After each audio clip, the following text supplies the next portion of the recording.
नमस्कार साथियों, देखिए आज हम जो अभी 17 मार्च का और असिस्टेंट प्रोफेसर का एग्जाम हुआ था हिंदी का, उसका फर्स्ट पेपर है, उसका सॉल्यूशन लेकर आए हैं। यदि आप हमारे चैनल पर नए हो तो चैनल को सब्सक्राइब जरूर करें और वीडियो को लास्ट तक जरूर देखें। देखिए यहाँ पर पहला प्रश्न है, क्योंकि जो ये पेपर है, कई बोल रहे हैं कि ये बहुत ही टफ आया है, कई बोल रहे हैं इजी आया है, लेकिन ये मॉडरेट लेवल का पेपर है। तो इसमें देखिए पहला प्रश्न क्या है कि इनमें ध्वनि सिद्धांत से संबंधित कौन सा कथन सही नहीं है। क्योंकि हम सबसे पहले ये ध्यान रखते हैं, मैंने ये पहले भी बताया था कि आप है ना, जैसे नहीं और ये है, असंगत है, गलत है, उस पर आप टिक कर लो। और यहाँ आपने इसको टिक कर लिया ताकि आप कंफ्यूज ना हो कि हमें प्रश्न क्या पूछा गया है और उसका उत्तर क्या होगा। तो इसका पहला ऑप्शन क्या है कि ध्वनि काव्य के दो प्रमुख भेद किए जाते हैं, अविवक्षिता वाच्य ध्वनि और विवक्षिता पर वाच्य ध्वनि। देखिए ये सही है इसका कि ध्वनि काव्य है उसके दो प्रमुख भेद किए गए हैं। इसको हमें क्या कहते हैं, लक्षणा मूला ध्वनि कहते हैं। और विवक्षिता है इसको अभिधा मूला ध्वनि कहते हैं। तो ये तो कथन सही है, हमें पूछा क्या है, नहीं है। फिर अगला ऑप्शन है काव्य सिद्धांत के रूप में ध्वनि शब्द का सर्वप्रथम प्रयोग ध्वन्यालोक नामक ग्रंथ में मिलता है, ये कथन भी सही है। अगला ऑप्शन है ध्वनि सिद्धांत में शब्द शक्तियों की भूमिका प्रमुख है, ये भी कथन सही है, क्योंकि जो ध्वनि है वो तो शब्द शक्तियों पर ही आधारित होती है। अगला ऑप्शन है अविवक्षित वाच्य ध्वनि अभिधा शब्द शक्ति पर आधारित होती है, तो ये कथन गलत है, क्योंकि अभिधा पर और अविवक्षिता वाच्य ध्वनि है वो नहीं होती है, बल्कि किस पर होती है, लक्षणा मूला ध्वनि पर आधारित होती है। तो इसलिए इसका सही राइट आंसर क्या हो गया, 4 हो गया।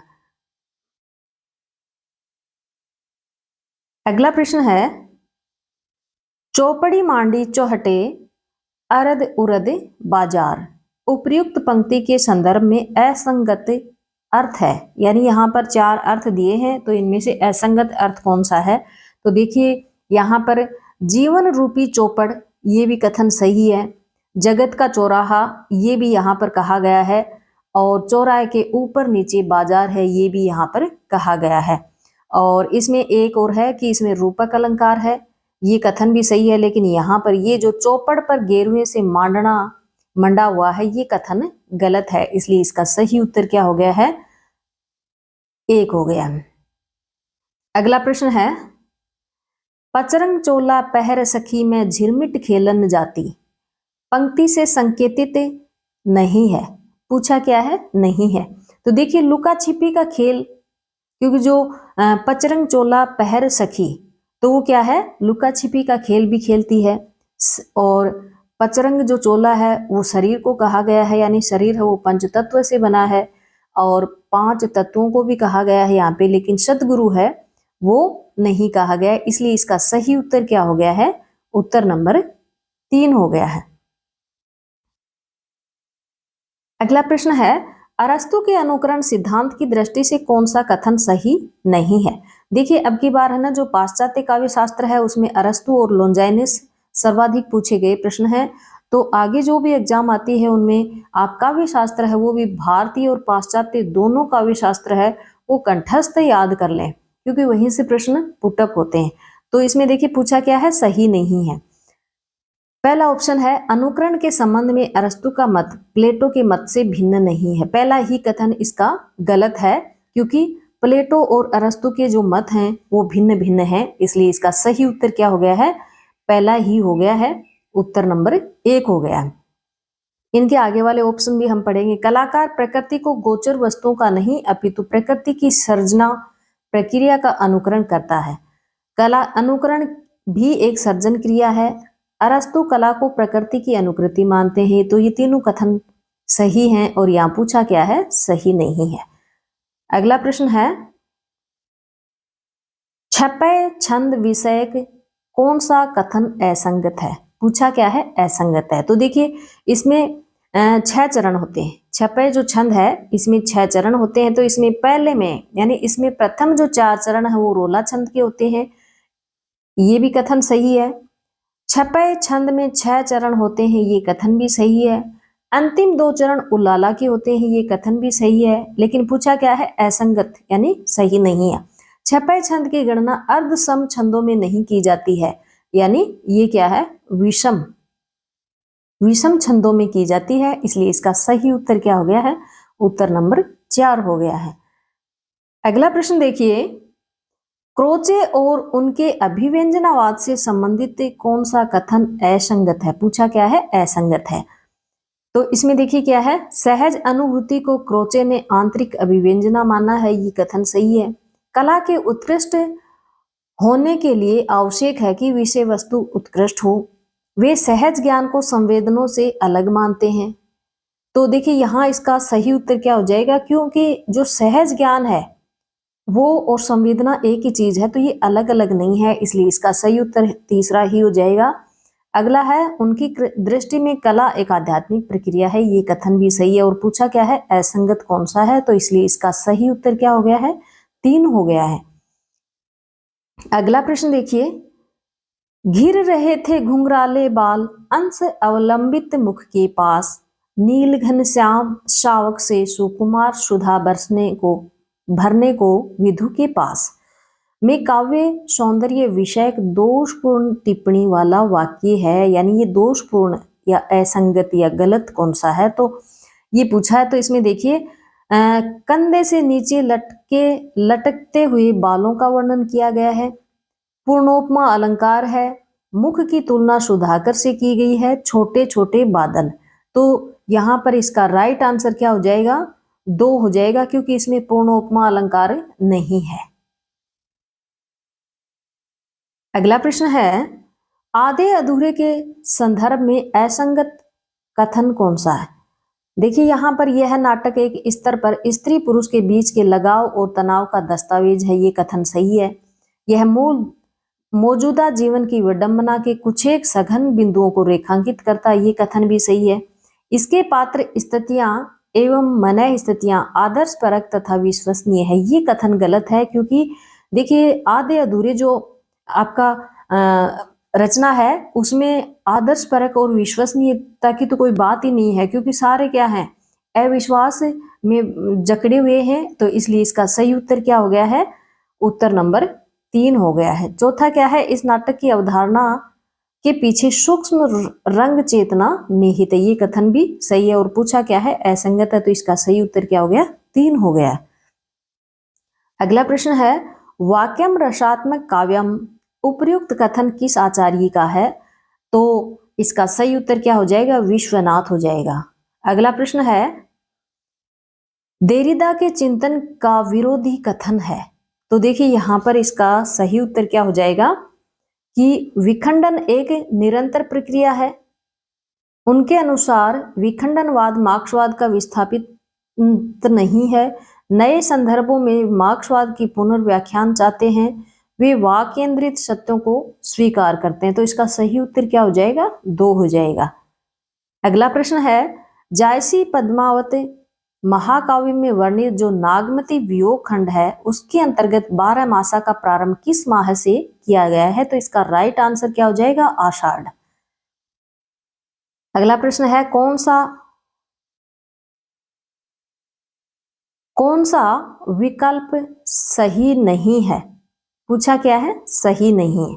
तो इसका देखिए द्रुत विलंबित समव्रत छंदों का एक भेद है, कथन सही है। मंदाक्रांता समव्रत छंद है, ये भी कथन सही है। नयगण, क्योंकि जो द्रुत विलंबित है उसमें नयगण 2 भयगण और रैगण के योग से द्रुत विलंबित छंद बनता है, क्योंकि इसमें नभो नभो भरो, तो नयगण भयगण भयगण और रैगण ये द्रुत विलंबित छंद में पाया जाता है, तो ये कथन भी सही है।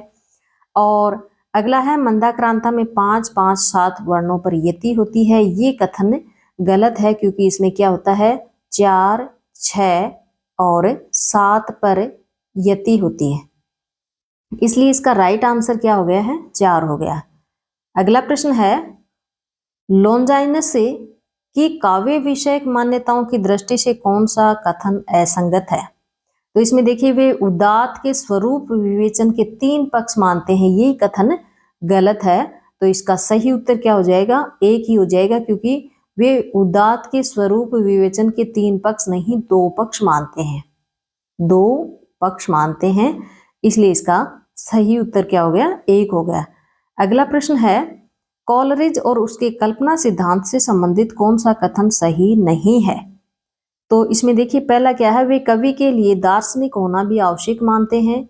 कॉलरिज कवि के लिए प्रतिभा संपन्न होना अनिवार्य मानते हैं। वे काव्य में बुद्धि पक्ष को ही बल देते हैं या प्रधानता देते हैं। कॉलरिज काव्य नियमों के बंधनों का विरोध करते हैं।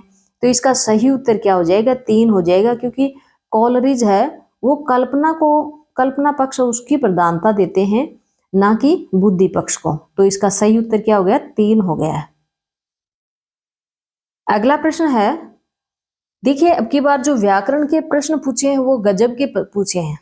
यहाँ से बहुत अच्छे क्वेश्चन पूछे हैं। अगर किसी ने अच्छे से तैयारी की है तो व्याकरण की शायद सारे क्वेश्चन उनके सही होने चाहिए। तो यहाँ पहला है, देखो प्रश्न क्या है कि गलत विकल्प है उसका चयन करना हमें। निजवाचक आप का प्रयोग तीनों पुरुषों में होता है, तो ये बात तो सही है क्योंकि तीनों पुरुषों में होता है।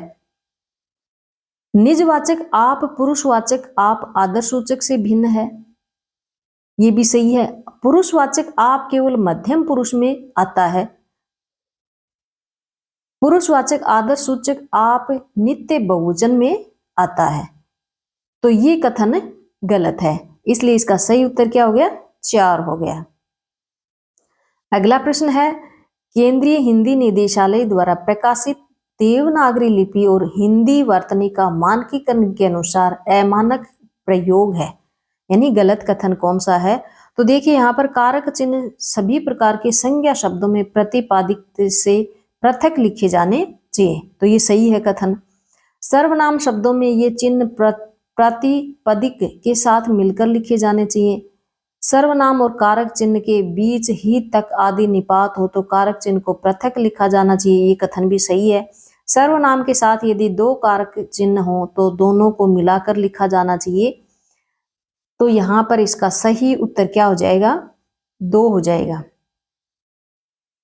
अगला प्रश्न है, एक अचंबा देखा रे भाई ठाडा सिंह चराहे गाई, इस उलटवासी में गाई जो शब्द है उसका संकेतित है, यानी किसे कहा गया है, तो ये इंद्रियों को कहा गया है।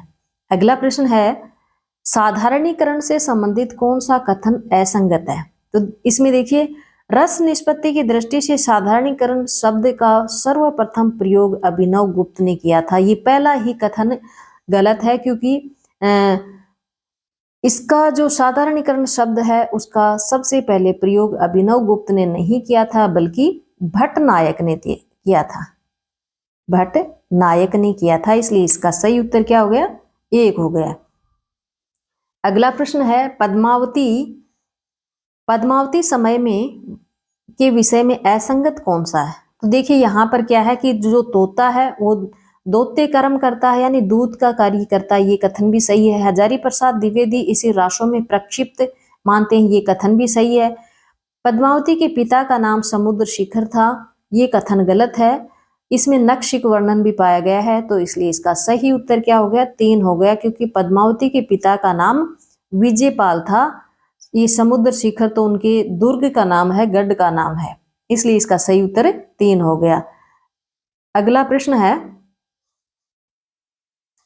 हम तो कान्हा केली की भूखी सूरदास देखी दृढ़ता गोपिन की ऊधो यह व्रत पायो, कहे कृपा निधि हो कृपालु हो बैठे प्रेमे पढ़न पठायो। तो यहाँ जो व्रत रेखांकित व्रत है उसका क्या अर्थ है, तो इसका सीधा सा है कि प्रेम का पाठ।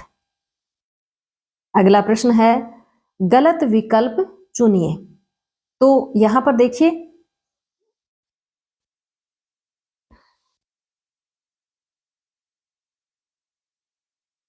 एक मिनट, ये रहा 21 नंबर का, कौन सा विवरण सही नहीं है। ग्रियर्सन के अनुसार हिंदी के अंतर्गत केवल 8 बोलियां हैं, ये कथन सही है। धीरेन्द्र वर्मा हिंदी के अंतर्गत 5 उपभाषाएं बताई हैं, ये कथन भी सही है। ग्रियर्सन ने पश्चिमी हिंदी और पूर्वी हिंदी को वस्तुतः हिंदी माना, ये कथन भी सही है। लेकिन जो सुनीति कुमार चटर्जी है, उन्होंने केवल पूर्वी हिंदी नहीं कहा इसको, बल्कि क्या कहा है, पश्चिमी हिंदी कहा है, पश्चिमी हिंदी कहा। तो इसलिए इसका सही उत्तर क्या हो गया, 2 हो गया है। अगला प्रश्न है, एक झिटका सा लगा सहर्ष निरखने लगे लुटे से कौन, गा रहा यह सुंदर गीत कुतूहल न रह सका फिर मौन।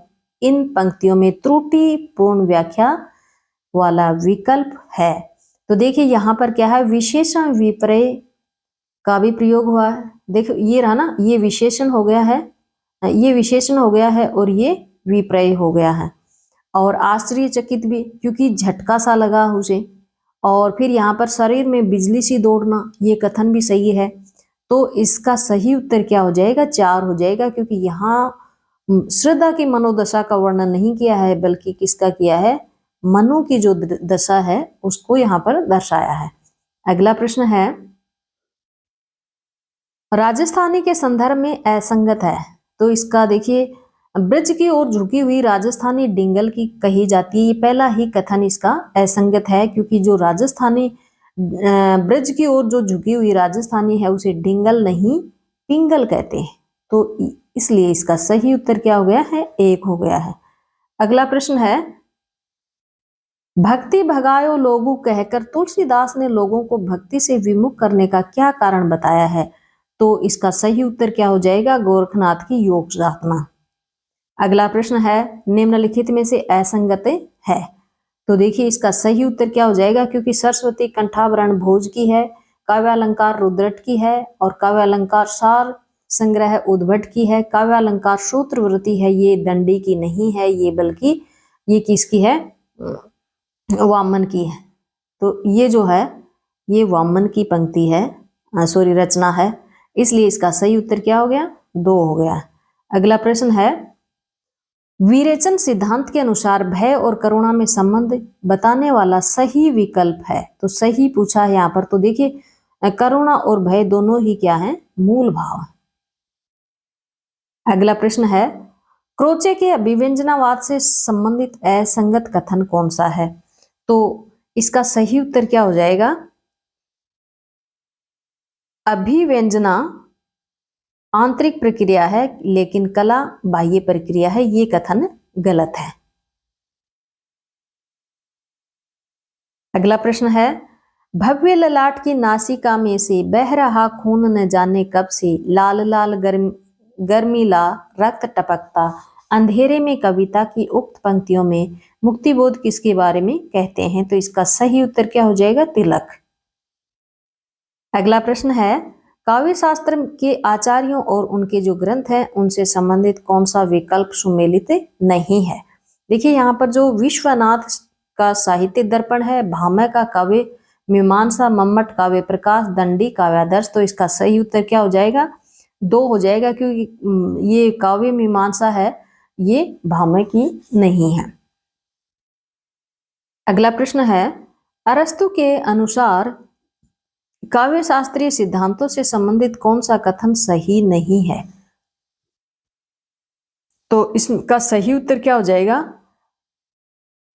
त्रासदी के मूल भाव त्रास और करुणा होते हैं, ये कथन तो सही है। हमें बताना क्या है जो सही नहीं है। वे त्रासदी के नायक के लिए पूर्णतः साधु और सदाचारी होते हैं, ये कथन गलत है। तो इसलिए इसका सही उत्तर क्या हो गया, 2 हो गया है। त्रास और करुणा के भावों को पहले उद्बुद्ध और बाद में इसका विरेचन कर मानव मन का परिष्करण करना त्रासदी का उद्देश्य है। वे त्रासदी को महाकाव्य दोनों की श्रेणी में मानते हैं, ये तो सही है, लेकिन इसका सही उत्तर क्या हो गया, 2 हो गया। अगला प्रश्न है, मार्क्सवादी साहित्य चिंतन की दृष्टि से कौन सा कथन असंगत है। तो इसमें देखिए सही कौन सा होगा, मतलब असंगत है, तो इसका सही उत्तर क्या हो जाएगा, कला के लिए सिद्धांत का मार्क्सवादी साहित्य में महत्व नहीं है, ये कथन सही है, मतलब ये असंगत है, तो इसलिए इसका सही उत्तर 2 हो गया। अगला प्रश्न है, मार्क्सवादी साहित्य चिंतन की दृष्टि से कौन सा कथन सही नहीं है?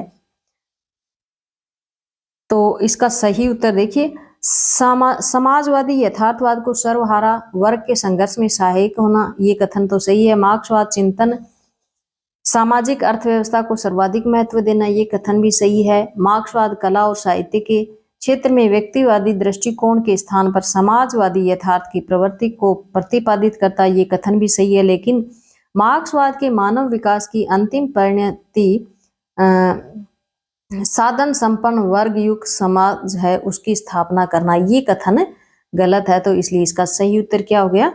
3 हो गया। तो ये हमने आज 32 जो क्वेश्चन है वो किए हैं। और आप यदि हमारे चैनल पर नए हो तो चैनल को सब्सक्राइब जरूर करें, लाइक करें और अपने दोस्तों को शेयर करें। और आपको वीडियो कैसा लगा इसके लिए आप हमें कमेंट बॉक्स में कमेंट करके बताएं। और इसके आगे वाले जो क्वेश्चन है वो हम नेक्स्ट वीडियो में लेकर आएंगे। धन्यवाद।